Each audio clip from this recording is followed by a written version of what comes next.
So a couple of weeks ago, the Blu-rays for Kizumonogatari Part 3 came out, and of course I bought them.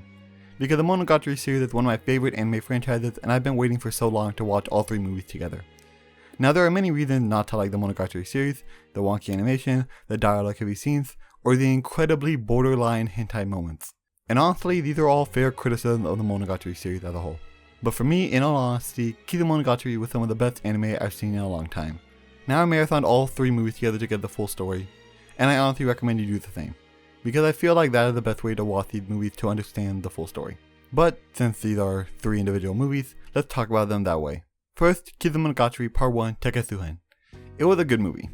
More same old when it came to the Monogatari series, with more dialogue heavy scenes where every 10 seconds the camera angle changes as if it was edited by a goldfish with ADHD, with the only real difference being the astonishing movie quality animation. At least that's what I thought until about 20 minutes into the movie, when stuff actually started happening. Now I'm not going to go into too much detail about what's actually going on after this point, but let's just say if you're a hardcore fan, from here on out, you finally start getting what you've been waiting for, which is the beginning of a story that has been talked about and referenced in almost every other entry in this series. But until now you haven't been able to see it on screen. That is what you get here, and let me just assure you, it totally lives up to the hype. Now in all honesty, this was just a regular movie that wasn't connected to the Monogatari series. This would already easily be a 9 out of 10 because it is a damn good movie, with an interesting story that actually makes you care about each of the characters. But since it is a part of the Monogatari series, my standards are pretty high, so to me it's just an 8. Because even though it had beautiful animation, amazing background music, and a great story, it was still missing that something that would really take it up to a 9. Maybe it was the 20 minutes of build up at the beginning before anything really happened, or maybe it's just the overall kind of drawn out pacing the whole thing had. But either way, this movie ends and Kizumonogatari Part 2 Nekketsu-hen begins. Now, as great as Kizumonogatari Part 1 was, Kizumonogatari Part 2 takes it all to another level, with a story that is seamless, beautiful, and doesn't miss a fucking beat the whole way through. Not to mention that just like the last movie, every frame in this movie looks like a fucking postcard. Now, depending on what your tastes are and why you watched the movie in the first place, this movie might be your favorite 1 out of 3. Because if you're watching Kizumonogatari to see the incredible fight scenes you've heard referenced throughout the Monogatari series, then this is a movie for you, since it is the most action focused out of the 3. With the movie also focusing heavily on developing Araragi as a character and showing just how special he and Kishoto are compared to the other vampires. With this movie showing you just how ridiculously strong Kishoto is. Since up until this point, we as the audience really haven't been able to grasp just how much she is just on a completely different level compared to everyone else. But even though this movie is somehow much better than Kizumonogatari Part 1, and in all honesty is much better than a lot of movies that I've seen, it is still not a 10 out of 10 when it comes to my Monogatari standards. There was still something missing to really make this a 10, and at the time I couldn't put my finger on what that thing was. That wasn't until I saw Kizumonogatari Part 3 Reiketsu-hen, which without a doubt in my mind is a fucking masterpiece, and is easily a 10 out of 10. Now, before I even start talking about why, just as a heads up, from here on out there's going to be spoilers. Now this shouldn't be a problem if you're already familiar with the Monogatari series, because you already know the ending since this is a prequel to everything else. But if you don't want to get spoiled, and you still don't know if you should watch this movie, the answer is yes, you should. It's fucking amazing.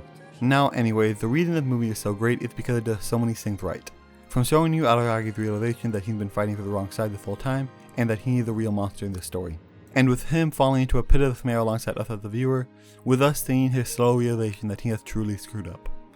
And then, somehow from here, they pivot to a genuinely funny moment between him and Hanakawa, where the comedy is brilliantly timed, enhancing each joke to be as funny as it can be, showing you that even at Araragi's lowest, he still doesn't have the balls to touch Hanakawa's breast. With this scene being extremely hilarious just because of how ridiculous it is, making it clear that Shaft knew just how absurd they were being in this scene. And now from here, let's move on to the fight scene in this movie, which was frankly just fucking amazing, with there somehow being several parts that were silly and badass at the same time. Not to mention the best part of the scene, which was that we knew who these characters were and where they were coming from. We as the audience understood what led each of them to this point, and we knew what their motivations were during this fight, with both of these characters being unique, well developed, and interesting individuals. But the best part of the ending of this fight is that it's not even the climax of the movie, because the real climax of this movie is a legendary narration at the very end by Araragi, where every time I hear it I get chills down my spine because of just how good it truly is, showing you what really is the best part of the Monogatari series, which is the characters' interactions and the dialogue during these scenes.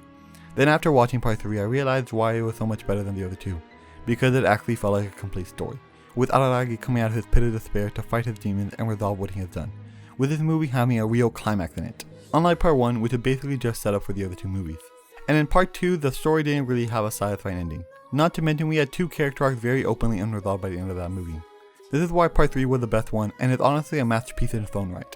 But if you're still not convinced that Kizumonogatari is a fantastic trilogy that should be watched by all, here is the final narration by Araragi at the end of Kizumonogatari.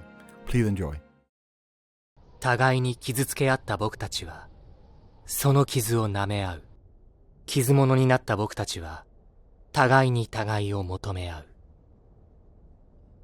お前が明日死ぬのなら、僕の命は明日まででいい。お前が今日生きてくれるなら、僕もまた、今日を生きていこう。そして、傷物たちの物語が始まる。赤く濡れて、黒く乾いた血の物語。決して言えない。僕たちの大事な傷の物語。僕はそれを誰にも語ることはない。So guys, I hope you enjoyed that video. If you did, you can always leave the video a like if you liked it, and tell me your thoughts on Kizumonogatari down below in the comment section. Also, if you want to check out more of my stuff, you can always hit one of the videos right there on the left, and subscribe to my channel for new videos every other Sunday. But anyways guys, my name is Chris from Aniosophy, and I'll see you guys in the next video. Bye, and peace!